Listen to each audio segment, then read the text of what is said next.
तो सबसे पहले देखते हैं कि ये ईपीएफओ का जो लेटेस्ट सर्कुलर है, ये सुप्रीम कोर्ट का जो पैराग्राफ 44 3, 4 और 5 था, सुप्रीम कोर्ट की जजमेंट आई थी 4 नवंबर 2022 को, उसको एड्रेस करने के लिए कहा गया है। इसके अंदर सुप्रीम कोर्ट ने जो जजमेंट पास करी थी उन तीनों पैराग्राफ में क्या है उसके ऊपर नजर डालेंगे और उसके बाद नजर डालेंगे कि एक्चुअली में क्या गाइडेंस जो है ईपीएफओ ने पास करी है। सबसे पहले यहाँ पे देखते हैं कि इन्होंने रेफर किया हुआ है सुप्रीम कोर्ट के उस ऑर्डर को। इस ऑर्डर के ऊपर मैंने काफी डिटेल में वीडियो बनाया हुआ है और उसके एक एक पार्ट को हमने ट्राई किया था देखने का कि उसका क्या इंपैक्ट पड़ सकता है। अब यहाँ पे जो इंपॉर्टेंट चीज सबसे पहले आती है वो आती है तीन यहाँ पे पार्ट्स, जैसे मैंने कहा था 44.3, 44.4, 44.5 जो जजमेंट के थे उनके ऊपर एक बार वापस नजर डाल लेते हैं। तो सबसे पहला 44.3 पार्ट कहता है employees who had exercised option under proviso to paragraph this and continue to be in service on 1 September 2014 will be guided by the amendment provisions of paragraph 11/4 of the pension scheme. अब हुआ actually में क्या था कि EPS ने अपनी scheme जो है वो मॉडिफाई की थी 1 सितंबर 2014 को और उसके अंदर उन्होंने पैराग्राफ 11/4 इंट्रोड्यूस किया था और 11.3 के अंदर उन्होंने कुछ मॉडिफिकेशन करी थी। इसको भी मैं डिटेल में कवर कर चुका हूं, लेकिन उन्होंने एक्चुअली में 6,500 रुपीज की एक वेज सीलिंग रखी होती थी जिसके ऊपर की कंट्रीब्यूशन को वो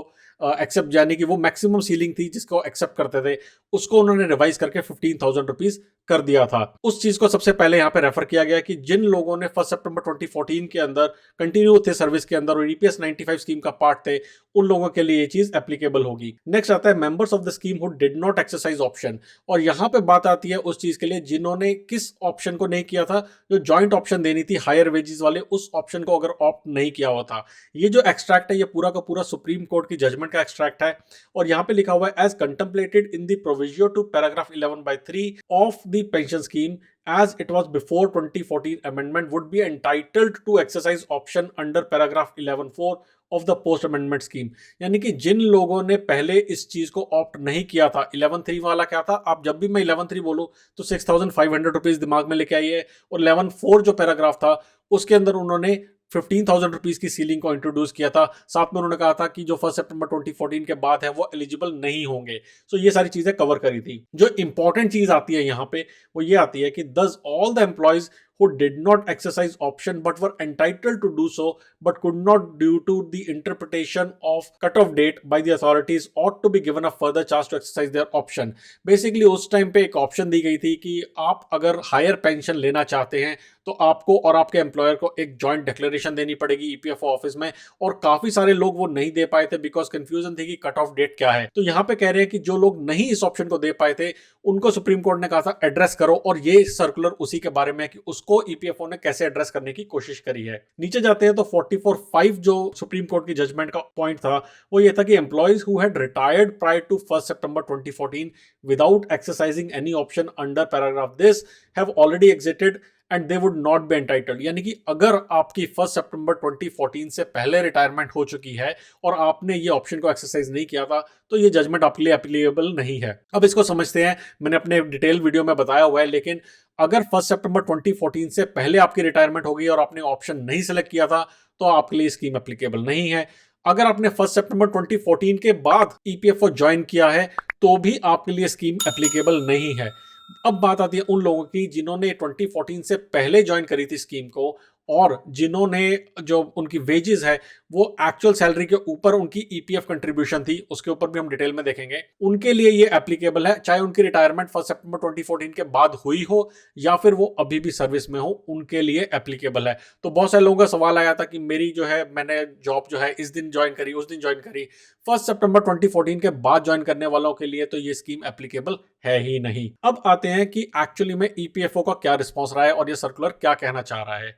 सबसे पहले कह रहा है कि accordingly the employees who did not exercise option as contemplated in the provision of this and this जो हम कवर कर चुके हैं, the employees who had exercised option under 11.3 of EPS 1995 and continue to be in service on or after this will be guided by the amended provisions of this of the pension scheme। यानी कि अगर तो आपने 11.3 के अंदर 11.3 का क्या option था, 6,500 से ज्यादा वेजेस के ऊपर कंट्रीब्यूट करने वाला, अगर आपने उसके ऊपर कंट्रीब्यूट किया था तो आप 11/4 की जो प्रोविजन है यानी कि 15,000 रुपीज की प्रोविजन है उसके ऊपर आप कर सकते हैं और इंक्लूडेड है। यहां पे हम क्या क्या कंट्रीब्यूशन की बात कर रहे हैं, हम बात कर रहे हैं ईपीएफओ के अंदर आपके प्रोविडेंट फंड की कंट्रीब्यूशन की। सो प्रोविडेंट फंड की जो कंट्रीब्यूशन होती है वो होती है 12% of employee and 12% from employer. और एम्प्लॉयर का कंट्रीब्यूशन दो पार्ट में होता है, 8.33% जाना चाहिए ईपीएस के अंदर और बाकी 3.6% जाना चाहिए आपका ईपीएफ के अंदर। अब यहां पे जब ये चीज है, आई थिंक इस चीज के बारे में भी लोगों को काफी कंफ्यूजन था। एम्प्लॉय शेयर को तो हम साइड में ले जाते हैं, उसका कहीं भी कोई लेना देना नहीं है। जो एम्प्लॉयर शेयर है 12% का, ये सबसे पहले तो आपकी एक्चुअल वेज के ऊपर कैलकुलेट होना चाहिए। मान लेते हैं कि अगर आपकी सैलरी 10,000 रुपीज है और अगर आपके एम्प्लॉयर ने जो कंट्रीब्यूशन है आपकी पीएफ के अंदर वो 12,000 रुपीज के ऊपर करी है तो आपके लिए ऑप्शन अवेलेबल होगी। लेकिन अगर उन्होंने आपकी प्रोविडेंट फंड की जो सबमिशन है ईपीएफ ऑफिस में वो 6,500 रुपीज की, क्योंकि 1 सितंबर 2014 से पहले जो वेज लिमिट थी वो 6,500 रुपीज थी, या फिर 5,000, उससे पहले 5,000 की वेज लिमिट थी, अगर उस वेज लिमिट के ऊपर कंट्रीब्यूशन करी है तो आपके लिए एप्लीकेबल नहीं है। आई होप ये एग्जांपल भी आपको हेल्प करेगा अंडरस्टैंड करने में कि किसके लिए एप्लीकेबल है किसके लिए नहीं है। नेक्स्ट लेके चलते हैं जहां पे कहते हैं कि पॉइंट नंबर 5, और इस पॉइंट के अंदर सारा सार है इस पर्टिकुलर सर्कुलर का। इस सर्कुलर में क्या लिखा है, following employees with their employers may submit joint option under para 11/3 and 11/4 to the concern regional offices. कौन से एम्प्लॉइज, ये कह रहा है कि ये सारे एम्प्लॉइज जो इन्होंने 3 कंडीशन दी हैं, जो एम्प्लॉइज इन 3 कंडीशन को फुलफिल करते हैं वो अपने एम्प्लॉयर्स के साथ मिलके एक जॉइंट सबमिशन कर सकते हैं रीजनल ऑफिस में एम्प्लॉय प्रोविडेंट फंड के। The employees and employers who had contributed under paragraph 26(6) of EPF scheme on salary exceeding the prevalent wage ceiling of 5,000 and 6,500। अगर ईपीएफ स्कीम के अंदर कंट्रीब्यूशन आपका 5,000 या फिर 6,500 रुपए से ज्यादा रहा है, इंपॉर्टेंट चीज यहाँ पे ईपीएफ स्कीम के अंदर कंट्रीब्यूशन ज्यादा रहा है आपका अंडर पैराग्राफ 26(6), उस पर नजर डालेंगे तो आप कंट्रीब्यूट कर सकते हैं। लेकिन इसके साथ और भी कंडीशंस है क्योंकि यहाँ पे एंड लगा है। तो सबसे पहली चीज तो ये हो गई, जैसा मैंने एग्जांपल पहले दिया था, आपका कंट्रीब्यूशन 5,000 या 6,500 पे सीलिंग पे नहीं होना चाहिए, इससे ज्यादा होना चाहिए। एक्चुअल पे आपका कंट्रीब्यूशन होना चाहिए ईपीएफ स्कीम में। 26/6 पैराग्राफ को देखते हैं कि यहां पे क्या लिखा हुआ है। Not with standing anything contained in this paragraph, an officer not below the rank of assistant provident fund commissioner may, on the joint request in writing of an employee of a factory or other establishment to which the scheme applies and his employer, enroll such employee or allow him to contribute more than rupees 15,000 of his pay per month if he is already a member of the fund। यानी कि जो EPFO के officer है वो आपको allow कर सकते हैं इससे ज्यादा अमाउंट कंट्रीब्यूट करने के। ये 26/6 पैराग्राफ कह रहा है जिसको इस सर्कुलर में रेफर किया गया है।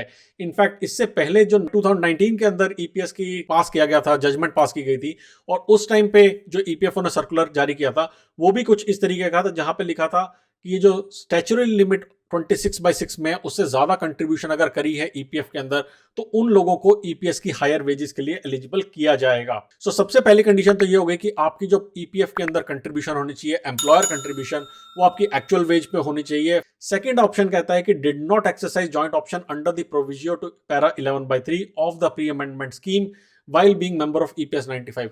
अगर आपने इसको पहले ऑप्ट नहीं किया है तो आपके लिए एप्लीकेबल है। अगर आप पहले ऑप्ट कर चुके हैं इसको तो पिछले केस में ऑलरेडी ये चीज एड्रेस हो चुकी है। सो जो मेंबर ईपीएस 95 के मेंबर थे उन्होंने इस ऑप्शन को पहले नहीं लिया, वो अब अप्लाई कर सकते हैं।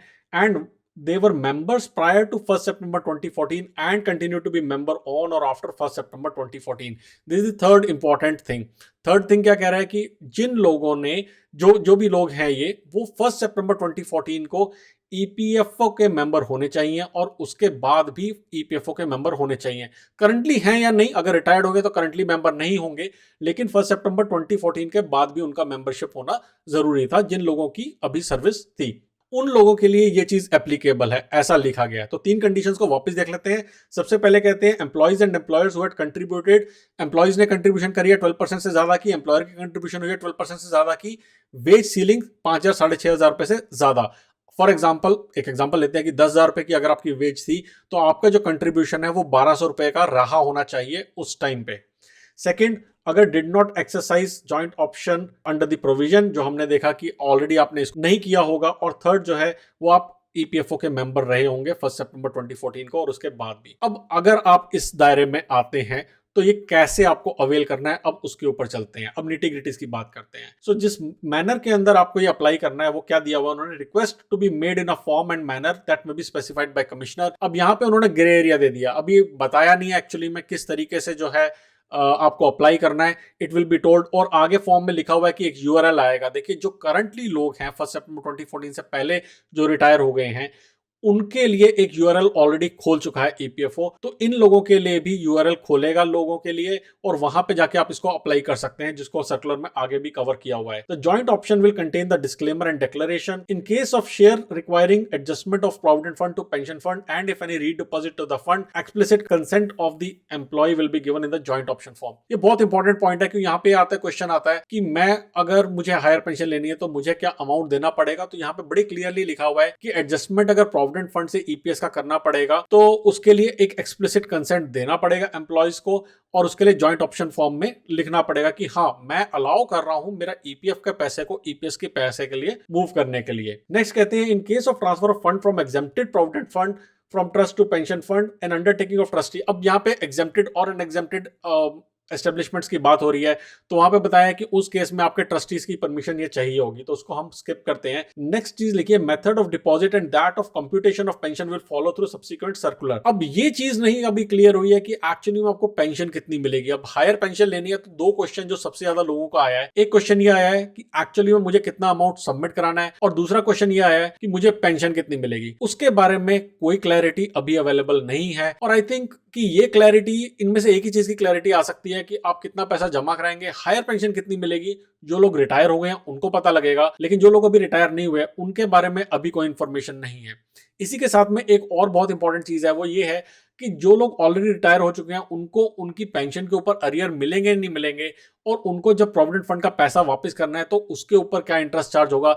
इन क्वेश्चंस के आंसर अभी हमारे पास नहीं है। नेक्स्ट कहता है aforesaid joint option must contain the proof of remittance of employer share in provident fund on higher wages exceeding the prevalent wage ceiling of this and proof of joint option under para 26/6। So कह रहा अगर आपने ये किया है, इसको submit किया है ऑलरेडी 5000 से या फिर 6500 से ज्यादा, तो आपको उसका प्रूफ जमा कराना पड़ेगा ईपीएफओ ऑफिस में कि हाँ आप जो है वेजेस उससे ज्यादा सबमिट कर रहे थे।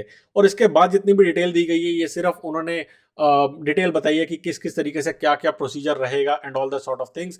मगर मेन क्या एक्शन है, लोगों के लिए एक्शन है, सबसे पहले तो देखना है कि क्या आप ये जो 0.5 नंबर दिया हुआ है यहाँ पे, आप इसमें एलिजिबिलिटी क्राइटेरिया में आते हैं या नहीं आते हैं। अगर आते हैं लाइक मार देना, नीचे मुझे कमेंट सेक्शन में बताना कि हाँ मैं आप इसमें आते हैं। और सेकेंडली अपने एम्प्लॉयर को रीच आउट करो, क्योंकि इसकी जो टाइम लिमिट है वो 4 मंथ की थी। सो 4 नवंबर को जजमेंट आई थी, 4 मार्च तक ये एप्लीकेबल है, और 4 मार्च से पहले आपको इसका सबमिशन करना है।